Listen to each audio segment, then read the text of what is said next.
우선은 오늘은 제가 실제로 고객들에게 쓰는 변액 RP를 좀 공유할까 합니다. 그래서 이제 제가 쓰는 방식이요, 저는 두 가지를 되게 좋아해요. 첫 번째는 거절 처리를 미리 거절하는 선거절 처리 RP를 좋아합니다. 선거절 처리 좋아하고요. 두 번째는 제가 원하는 결론으로 그 결론을 좁혀가는 논리 방식을 되게 좋아합니다. 이 두 가지가 제 기본적인 이제 RP 방식이에요. 그래서 신입분들이 이제 최근 많아졌기 때문에 이 변의 RP가 도움이 될 수 있을 거라고 생각합니다. 우선은 첫 번째는 두 가지를 경쟁을 시키는 겁니다. 투자랑 저축을 고객에게 얘기하는 거예요. 투자랑 저축 중에 왜 우리는 투자를 해야 되는지를 먼저 얘기합니다. 그게 첫 번째 논리예요. 재테크가 여러 가지 방법이 있는데 왜 투자를 해야 되는가? 그래서 이 장표를 보여줍니다. 예전에는 은행 이자가 되게 높았지만, 그래서 솔직히 뭐 78년도, 79년도, 80년도 우리은행의 전신인 한인은행 같은 경우 나라에서 지원해줬던 재형저축 같은 경우가 5년으로 적금을 가입하면 33.1%의 이자를 받았단 말이죠. 그럼 그때는 다른 뭐 재테크 수단이 필요가 없는 거예요. 할 필요가 없어요. 그냥 은행에다 넣어두면 되는 거예요. 따로 생각할 필요가 없습니다. 그때의 그 경험을 갖고 있는 우리 부모님 세대는 그래서 은행을 좋아하시는 거예요. 근데 지금은 달라졌죠? 이자가 너무 많이 떨어졌습니다. 그리고 10,000원 한 장으로도 뭐 슈퍼 가도 살 수 있는 게 많이 없죠. 그렇죠? 물가도 많이 올랐고 답이 없어지는 겁니다. 근데 월급은 그만큼 또 오르지 않았기 때문에 뭔가 지금의 금융 환경을 내가 타개하기 위해서는 투자밖에 없다. 여기 써 있어요. 물가는 오르는데 내가 갖고 있는 돈이 그대로라면 재산이 줄어드는 것 같다. 이 말은 뭐냐면 물가가 오르는데 은행 금리에 맡기면 오히려 마이너스를 보는 것 같다라는 인식을 심어줘야 되고, 이거를 벗어나기 위해선 투자를 해야 됩니다랍니다. 자, 그리고 이걸 보여줍니다. 한국은행의 기준금리입니다. IMF 때 97년도에는 14.5인데 지금 0.5%까지 쭉 떨어진 것을 이제 보통 보여주고요. 두 번째, 그러면 오케이, 투자에 대한 설득이 됐어요. 재테크에서. 그러면 투자 중에 왜 간접 투자를 해야 되는지를 논리를 좁혀가는 겁니다. 왜 간접 투자를 해야 되냐? 직접 투자도 있고 간접 투자도 있는데, 왜냐면 투자라는 것이 변동성이 있고요. 그리고 많은 이제 좀 지식이 필요하기 때문에, 솔직히 우리는 이 업을 하기 때문에 공부할 시간이 많잖아요. 그리고 접할 시간이 많은데 일반 고객들은 살아가는데 바쁘기 때문에 솔직히 관심 갖기가 어려워요. 근데 뭔가 니즈는 있어요. 뭔가 해야 될 것 같은 생각이 있어서 하기는 하는데 했다가 손해를 많이 보죠. 그래서 그냥 간접 투자라는 게 투자 전문가에게 돈을 맡기고 운영을 맡기고 그리고 수수료를 주는 건데, 전문가한테 맡기자. 밥 먹고 투자만 하는 사람들한테 맡깁시다. 그러면 이제 두 번째 논리가 구축이 됐죠. 첫 번째, 재테크 중에 투자를 왜 해야 되냐? 그리고 투자 다음에 투자 중에 왜 간접 투자를 해야 되냐? 그 다음에 말하는 게, 그럼 왜 간접 투자 중에 분산 투자를 해야 되냐를 얘기해요. 분산 투자. 간접 전문가한테 맡겨도 안전하지 않다. 변동성 때문에. 그래서 사람들은 위험을 분산시켜서 2개 이상의 펀드에 분산 투자해야 된다. 그 이유는 여기에 있다. 이게 과거 10년 동안의 자산별 수익 순인데, 보게 되면 2005년부터요 수익의 탑은 계속 바뀌어요.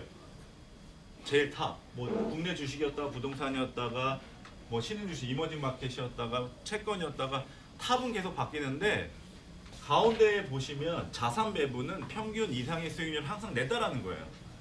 그러니까 전문가한테 투자하더라도 분산을 해야 된다. 자, 그러면 이제 논리가 왜 투자를 해야 되는가? 왜 투자 중에 전문가한테 맡기는 간접 투자를 해야 되는가? 왜 간접 투자를 하는데 분산 투자를 해야 되는가까지 왔잖아요. 그 다음에 우리가 얘기해야 될 게 변액을 얘기하는 겁니다. 왜 그럼 그 중에 변액을 해야 되는지, 그렇죠? 간접 분산 투자를 변액해야 되는지, 그래서 변액의 장점을 얘기합니다. 첫 번째는 장기 투자하기 때문에 투자 위험 대응할 수 있고 분산 투자가 되고 그다음에 펀드 변경을 할 수 있고 그리고 입출금이 되죠. 변액 상품이. 그래서 유동성이 있고 그리고 세금 면제 혜택을 받습니다. 라는 이야기를 합니다. 여러분 만약에 미국에 그 박무수 FC님 투자 많이 하고 계시죠? 그렇죠? 미국에 직접 투자하면 세금이 어떻게 되죠? 22% 양도세. 그렇죠. 미국 주식에 투자하면요 100만 원 이상 수익 발생됐을 때 22%의 양도소득세를 냅니다. 양도소득세를 내요. 자, 양도소득세는 퇴직소득세와 마찬가지로 우리 기본소득이랑 합산과세를 안 하는데 그러니까 쉽게 말해서 그러니까 만약에 여러분들께서 그냥 증권사의 펀드에다 투자를 해요. 세금이 얼마예요? 수익이 나면? 15.4%의 이자 소득세를 냅니다. 그렇죠? 그렇죠? 직접 투자라면 22%, 간접 투자인 펀드, 증권사에 하면 15.4%. 우리 회사에 하면 변액에 하면 제로죠. 이야. 근데 광신도야? 근데 이게 중요한 게 아니에요. 이게 이거 중요하지 않아요. 국민은행입니다. 오늘 아시죠? 시급 얼마냐? 10만 원 받고 시작하냐? 그렇죠. 이게 중요한 게 아니라 여러분 왜 퇴직소득세랑 그 양도소득세는 이게 합산과세를 안 하냐면 왜 분류과세냐면 예를 들어 제가 대기업을 다니다가요 한 20-30년 일했어요. 퇴직금이 5억이 나온 거예요. 근데 저는 연봉이 5천이었어요. 만약에 5천인데 만약에 올해 내가 퇴직해서 퇴직금이 5억이 났어요. 그럼 제 소득 얼마예요? 5억 5천이죠. 근데 만약에 저는 거의 평생 5천만 원의 연봉이었는데 갑자기 저한테 5억 5천의 연소득이니까 5억 5천으로 세금을 내라고 하면 억울하지 않겠어요? 왜냐하면 퇴직금은 일생에 몇 번 안 나오는 거잖아요. 그래서 이거는 분류해서 합산을 안 해요. 퇴직소득은 양도소득세도 마찬가지로 합산을 안 하는 거예요. 이 두 개는. 근데 이배사 금연기, 이제 이자소득세, 뭐 배당소득세, 뭐 사업소득세, 근로세 이런 건 다 합산이 돼요. 근데 아셔야 될 게 직접 투자는 양도소득세니까 합산과세 안 돼요. 근데 많은 분들이 증권사 펀드에다가 하잖아요. 합산과세가 됩니다. 이자소득세라서. 그럼 만약에 제가 투자가 대박이 났어요. 그래서 소득이 만약에 뭐 주식 뭐 펀드로 1억의 수익을 벌었어. 그리고 2천만 원이 넘는 8천만 원은 제 기본소득이랑 합쳐지는 거예요. 제가 연봉이 5천이면 그 8천만 원이 저랑 합쳐져서 1억 3천에 세금을 내야 되는 거예요. 이게 금융종합과세예요. 이거에서 면제를 받는 게 변액이에요.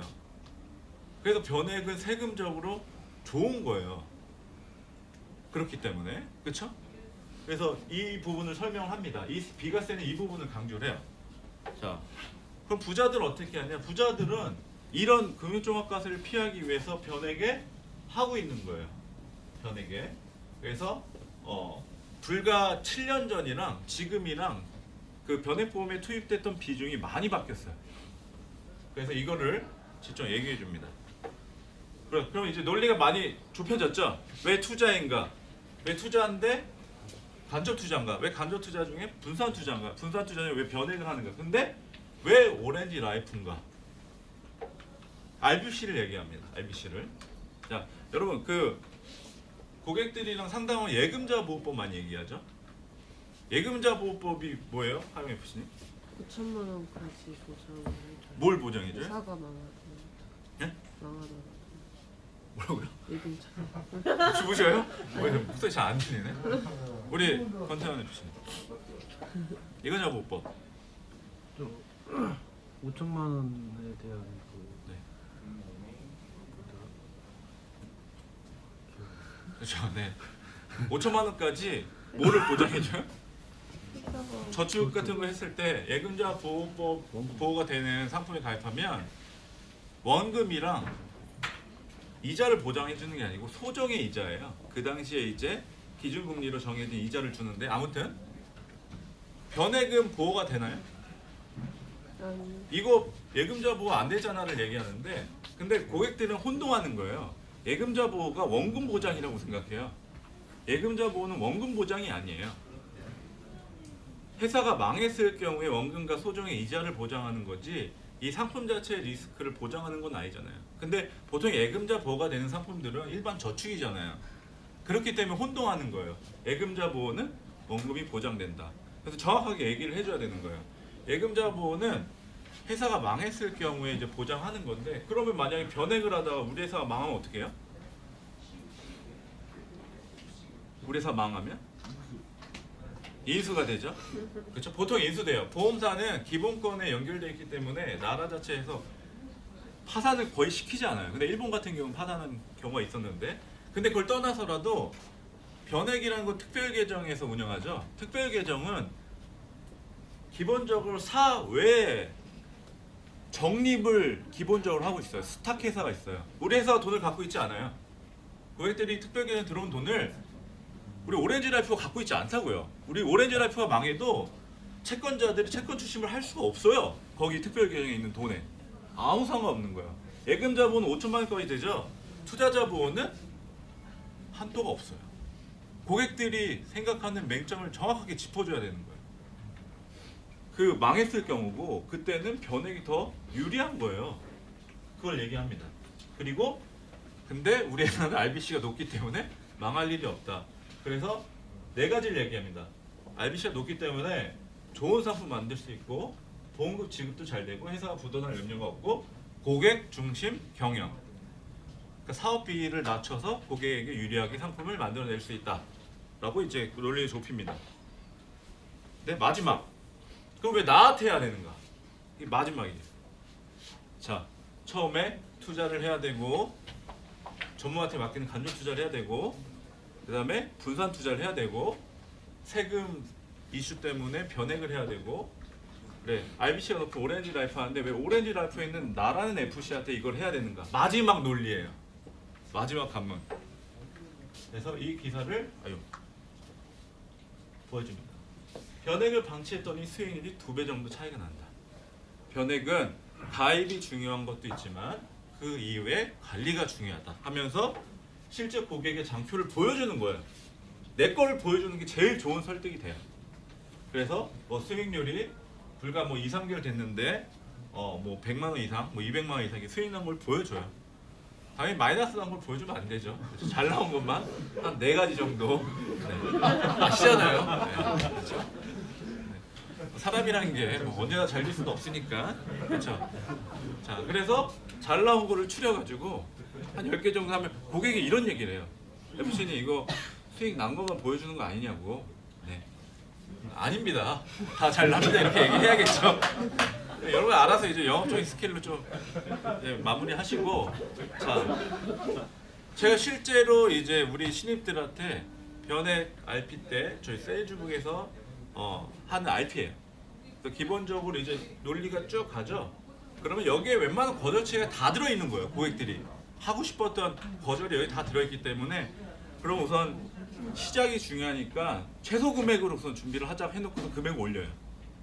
최소 금액이 얼마야? 그럼 최소 금액이 20만 원인데 근데 중간에 올릴 수는 없어라고 그냥 얘기해요. 그러면서 이제 재무 설계를 하고 금액을 정확하게 딱 세팅을 합니다. 그래서 여러분들도 지금 오늘 어제 날짜죠. JP모건에서 내년도 우리나라 코스피 3,200까지 보고 있어요. 뭐 예상인데 좀 불안해요. 근데 전문기관에서 좀 좋게 이제 전망하면 꼭 떨어지더라고요. 그래서 근데 뭐 영국도 지금 코로나 백신 맞고 있고 우리나라도 한 4,200만 분 백신 확보했다고 하는데 어차피 이 기대감 때문에 주식 오를 거예요. 기대감 때문에. 어제도 이제 이사일 라이언님께서 뭐 펀드 변경 해야 되냐 물어봤는데 안 하셔도 됩니다.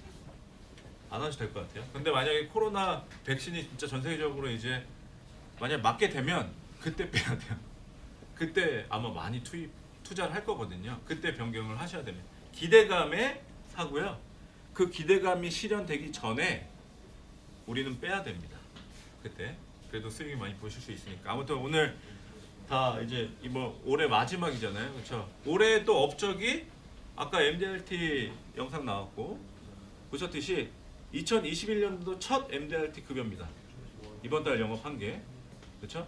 그래서 이 변화RP 뭐 잘 활용하셔가지고요. 한번 좋은 결과 있고 내년 MDRT 우리 지점에는 또 많이 나왔으면 좋겠습니다. 아시겠죠? 네, 마치겠습니다.